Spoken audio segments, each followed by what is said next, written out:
um monge japonês que foi para os Estados Unidos na década de 30. Sokei-an era o nome dele. E uma vez pediram a ele que fizesse uma palestra pública explicando o que era o Zen.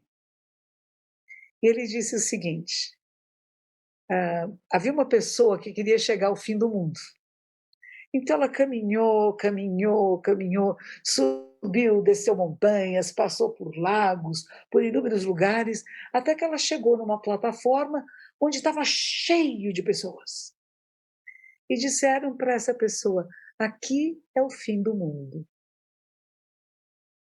Ou seja, até ali chega tudo que é conhecido, tudo que a nossa mente pode elaborar logicamente. Ali era o fim da capacidade lógica, de diálogo, de encontro, de conversa. E ele disse assim que ele deu mais alguns passos e havia um abismo, o nada. E aí é onde o praticante Zen, se joga.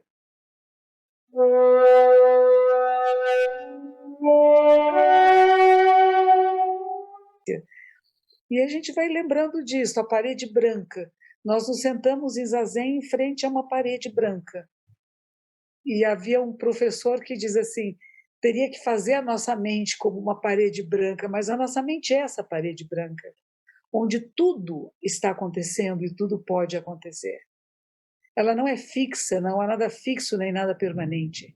Quando nós observamos em profundidade, mesmo que eu não olhe para uma parede, nós podemos fazer agora um momentinho de meditação aqui, e nós vamos ter na nossa frente esta parede branca, que é a tela dos nossos computadores. Não precisamos ser tão literais, porque tudo é a parede branca. No momento em que você se coloca para observar em profundidade, nós vamos ficar olhando para as pessoas e olhando o que tem nas casas, e entre as pessoas e as paredes. Não é isto, mas é estar presente, com a respiração consciente. Então eu vou convidar vocês, vamos nos sentar da metade para frente da cadeira, quem está em cadeira, e deixar os pés firmes no chão. E alongamos a coluna vertebral. Se a gente puder não encostar na cadeira, é melhor. Quem precisar encostar é com você. E vamos perceber que estamos sentados nos isquios, os ossos debaixo da bacia. E alongamos a coluna, não é tensão, é alongar, como se a gente fizesse um espaço entre as vértebras. Vai dando espaços entre as vértebras. E a cervical, que é a parte nobre do corpo, também é alongada. Com isso, o queixo fica paralelo ao chão. As orelhas em linha com os ombros e o nariz com o umbigo. Então, temos um alinhamento do nosso corpo. E as mãos nós colocamos no que se chama mudra cósmico. A mão direita embaixo, a esquerda em cima, e os polegares se tocam bem de levezinho. Esse espaço, essa linha que se forma aqui, é uma elipse. E esse é o movimento dos planetas em torno do Sol. E nós abaixamos as mãos de forma que os dedos mínimos toquem o abdômen e as costas das mãos se apoiam nas nossas pernas. E sentimos esse alongamento. Estamos no cosmos e o cosmos está aqui, em nossas mãos. Com que cuidado, com que delicadeza, com que respeito mantemos esta postura. E aí nós vamos trabalhar com respiração. Vamos fazer um pequeno exercício, muito breve, simples. A inspiração é passiva. Ninguém vai puxar o ar para dentro. Observamos que ao abrir a caixa torácica, com a expansão da caixa torácica, o ar entra. Mas a expiração vai ser ativa. Nós vamos abrir a glote e nós vamos fazer um som ao expirar. Mas essa expiração ativa é o mais lenta possível e o mais longo possível que nós possamos fazer. Então, vamos experimentar juntos. Inspiramos.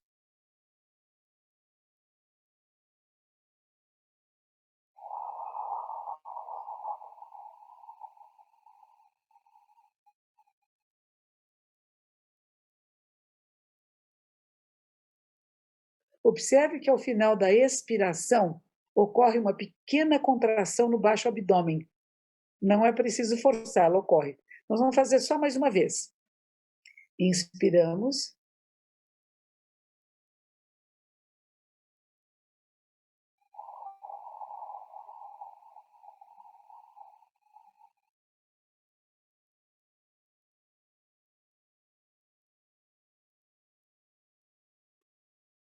Fechamos os lábios e colocamos a ponta da língua no céu da boca, atrás dos dentes frontais. Ela só toca de leve, mas a boca fechada. E agora, quem puder, vai respirar apenas pelas narinas. E observe como está respirando agora.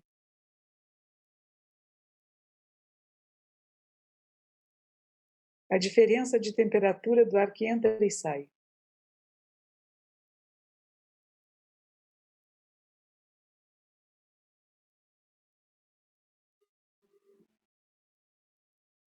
Ouvimos todos os sons.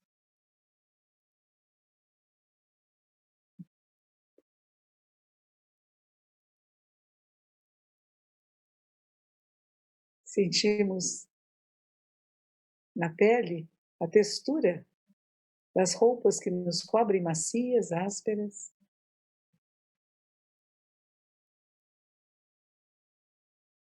Há odores na nossa sala.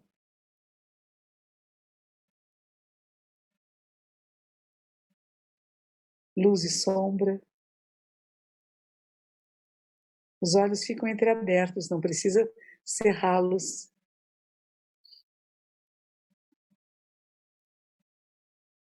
E observamos a mente. Há pensamentos, não pensamentos.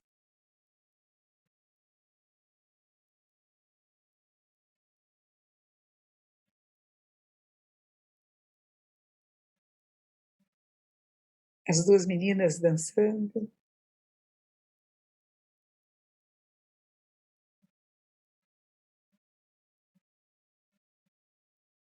Espaços.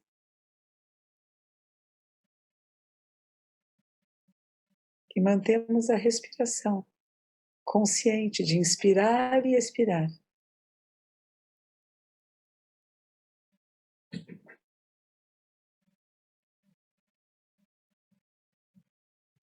E voltamos a atenção à respiração nas narinas, a diferença de temperatura do ar que entra, o ar que sai. A Fernanda está espantando pernilongos. E nós podemos colocar as mãos palma com palma e agradecer. Ai, ai. Isso é só o princípio do que seria o processo meditativo, né? Ele começa por aí, começa com uma postura física, o corpo é importante. O nosso corpo, ele manifesta, como ela falou, a dança, ela foi descobrir que ela fala através da dança, através do movimento, não é isso? Então, essa percepção que às vezes nós não temos de onde nós estamos e da realidade no qual estamos inseridos. Quando a gente olha, por exemplo, agora, estamos olhando para essa tela, tem 5 telas aqui, mas eu estou na tela 1, por exemplo, e eu posso olhar as pessoas na tela e eu vejo o que tem atrás de cada um de nós. Eu não vejo só a pessoa, não é? Tem um quadro atrás da Denise, o Plínio tá, eu vejo o telhado, o teto do Plínio, lá tem um lustre no teto dele. Enfim, de cada um de nós, não tem só a pessoa que está aí, mas a pessoa está dentro de um quadro. E esse quadro tem várias imagens, mas tem vários espaços vazios. E nós geralmente não observamos os espaços, porque no Japão a gente vai falar Aida ou Ma, como é importante aquilo que está entre uma coisa e outra, entre um objeto e outro. Mas o mais interessante é pensar que todos os objetos são o vazio. Porque eu vou dizer, não, existe um vazio entre o espaço da cabeça da Silô e aquela mesa ou aquele armário que está atrás, são espaços. Mas tudo que está em cada tela dessas é forma, vazio, e vazio, forma. Porque nada tem uma autoidentidade substancial, independente e separada. Nada tem uma autoidentidade substancial, que você pega, que tem a substância, que seja independente e separada do resto. O nosso corpo humano, ele existe, esse organismo vivo, ele interdepende de inúmeras outras formas de vida, sem as quais não sobrevive. Quando nós falamos de sustentabilidade, meio ambiente, nós estamos falando da nossa vida humana, porque a nossa vida humana depende das outras formas de vida. O nosso corpo físico, ele é feito um pouco daquilo que veio da nossa ancestralidade, uma genética ancestral, um DNA de milhões de anos, que está vivo aqui em nós agora, e ao mesmo tempo das experiências que passamos e que vão nos transformando. As minhas mãos de agora, olha que bonitinhas, também tortinhas, né? Elas não são as mãos da menina que eu conheci. Eu conheci uma menina também, com 5 anos, com 7 anos, né? Essa menina, e eu fiquei lembrando que a minha irmã, a gente brincava muito, eu tenho uma irmã mais velha, 2 anos mais velha, brincávamos muito nós duas em casa, principalmente quando minha mãe saía. Minha mãe trabalhava, era professora, pedagoga, trabalhava no Ministério da Educação, visitando colégios, vendo se os professores sabiam ensinar, coisas do gênero, né? E nós ficávamos em casa na farra, né, as duas. Mas a farra era o seguinte, a minha irmã me punha sentada numa cadeira alta, que era quase um trono, porque eu era rainha. E eu tinha que ficar sentada naquela cadeira, e enquanto ela brincava, ela fazia tudo, porque a minha função era ser a rainha, e não se mexa, fique quieta aí. Eu falei, acho que foi aí que eu comecei a meditar. Eu era obrigada a ficar sentada na cadeira, enquanto ela era todos os outros personagens. Ela vinha, voltava a fazer as coisas, eu queria me levar. Não, rainha não faz nada, só fica sentada. E eu fico pensando, vai ver que foi lá que começou essa minha ideia, que afinal, já que eu tenho que ficar sentada, né, vamos sentar. E a palavra zazen quer dizer sentar em zen, sentar em meditação. E o sutra que nós estamos falando sobre ele tem os conceitos principais e fundamentais do que é o budismo, do que é o zen budismo. Começa falando, vocês receberam, né? Começa falando de Avalokitesvara Bodhisattva, Kanzeon Bodhisattva. Eu usei a terminologia japonesa. A minha ordem veio do Japão. Eu aprendi com um professor japonês nos Estados Unidos e fui morar no mosteiro na Califórnia. Eu morava na Califórnia, fui morar no mosteiro em em Nagoya, no Japão. E quando eu cheguei lá, eu aprendi a terminologia japonesa, a maneira japonesa de ler o sutra. Seria Kanji, Zaibo, Satsugyojin, Hanya, Harami, Taji, Shokengo, que é belíssimo, tem uma musicalidade. Quando a gente traduz, e como eu quis traduzir muito literalmente, ele perdeu a sua musicalidade, embora a gente tente dar a ele, não é a mesma coisa. Então, ou quando Kanzeon Bodhisattva, Kan significa olhar, observar em profundidade. É observar profundo. Z é mundo e On sons. Observar em profundidade os sons do mundo. Não é ouvir, é observar, é ver, é perceber, é entrar em contato profundo. A mesma história da folha de papel, o branco que nos conta tudo. Esta folha em branco, ela tem inúmeras histórias, como a nossa mente vazia. A nossa mente não precisamos esvaziá-la, porque ela já é vazia. Não há nada fixo nem nada permanente no nosso processo mental. Nós temos pensamentos, temos memórias, temos sentimentos, reflexões, usamos palavras, imagens, silêncios, dança, música. Uma vez um pianista veio no Zen Center de Los Angeles, lá na Califórnia, onde eu morava, e colocamos um piano na sala de zazen, e ele tocava, ele gostava muito de Brahms. E no final, quando acabou, depois estávamos fazendo meditação, quando acabou a meditação, eu falei para ele, escute, o que acontece na sua mente durante meditação? Disse assim, música. A minha linguagem é a música.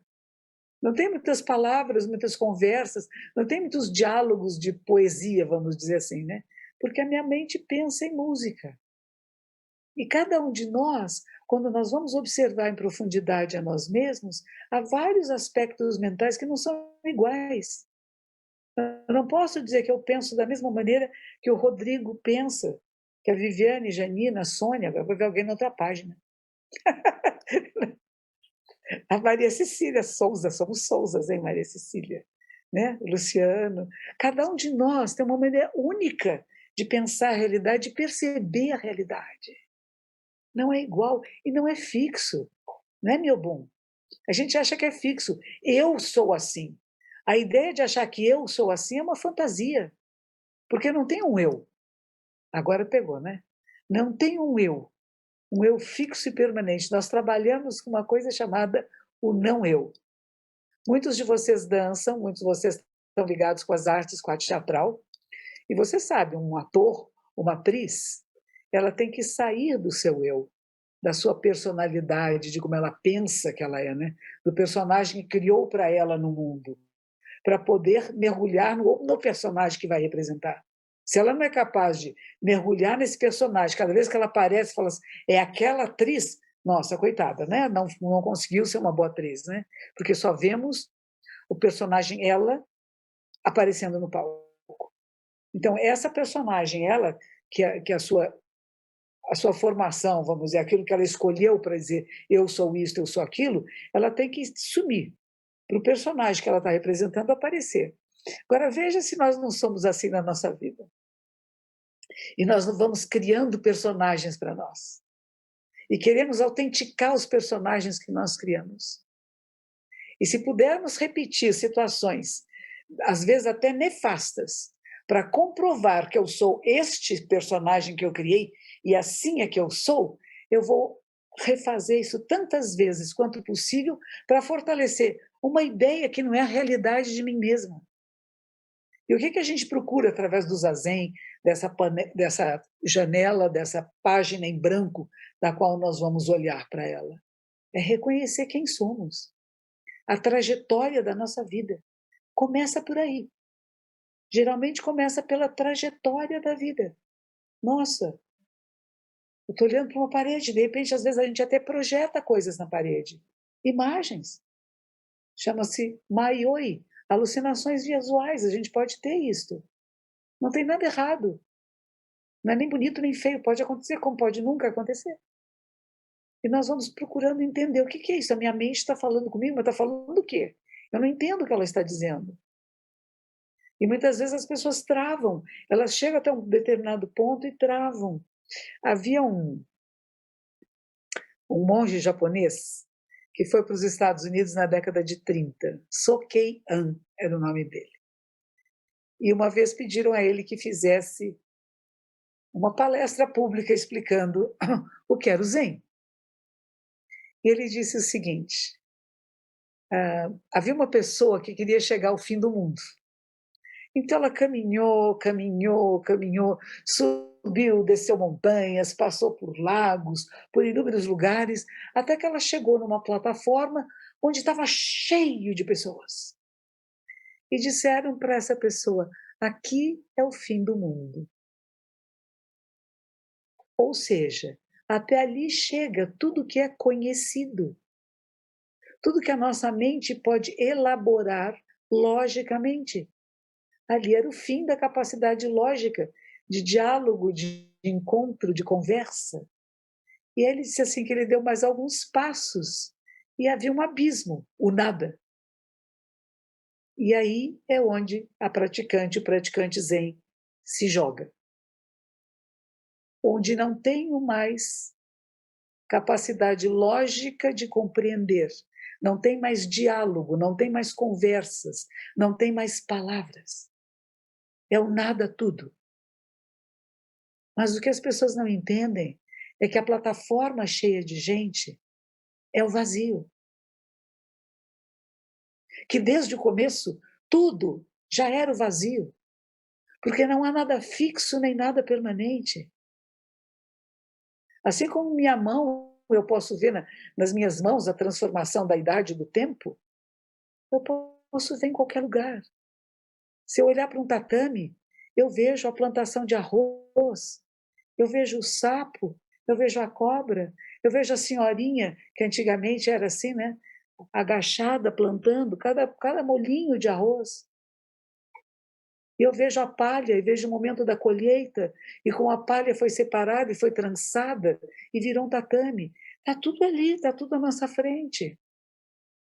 Ele é um tatame agora, mas ele é a plantação de arroz. E o que vai ser daqui a algum tempo? Daqui a 1000 anos? Então, não há nada fixo nem nada permanente. Não só o meu corpo, o nosso corpo, que é mais fácil de ver, né? Mas tudo à nossa volta. Há um tempo atrás, acho que o ano passado, essa pandemia tem sido muito interessante, né? A gente faz coisas, eu não costumo cozinhar aqui no templo, eu viajava muito, fazia muita palestra fora, rapidamente, às vezes comia fora também, e de repente eu gosto muito de chuchu, e eu tinha comprado o chuchu e eu esqueci o chuchu no altar, aí fui lá pegar o chuchu no altar e fui abrir o chuchu, e na hora que eu cortei o chuchu, dentro do chuchu tinha um outro chuchu branquinho. Nossa, que coisa mais trágica. O chuchu estava, era uma chuchuza, né? Estava grávida. Tinha um chuchu dentro do chuchu. Eu nunca tinha visto isso antes. Pessoas que cozinham, que mexem com alimentos, estão acostumadas, mas eu nunca tinha visto. Ele era verdinho e dentro ele já estava abrindo assim e tinha um branquinho lá de dentro saindo. Eu me sentia assim tão mal, eu tirei esse branquinho lá de dentro, levei no jardim, enterrei para ver se ele sobreviveria, não sobreviveu. O fetinho morreu e eu ainda comi o resto da mãe, cortei em pedacinhos, cozinhei e comi o chuchu. Mas o que eu achei fabuloso, e é uma coisa que a gente sabe que está acontecendo o tempo todo, mas não se dá, não faz o que Kanzeon faz, que é olhar em profundidade, é perceber que tudo está vivo e tudo está em movimento. Não há nada parado, não há nada estático. O nosso fundador no Japão dizia: as montanhas estão se movendo. As montanhas estão em movimento. Tudo está em movimento. O chuchu está em movimento. Ele não é um chuchu, uma coisa separada. Ele é de um que gera outro e que gera outro, mas nunca é o mesmo. E quando nós falamos de nós, seres humanos, nós somos a vida do planeta. E se neste momento nós temos essa forma, esse corpo físico, ele também é transitório. Assim como nossos pensamentos, as nossas ideias da vida e da realidade. Não há nada fixo, nada permanente, e ao mesmo tempo tudo está interligado, interconectado. Essa pandemia foi uma joia, né, para nos tornar real alguma coisa que nós sabemos, mas que esquecemos e não pensamos nela.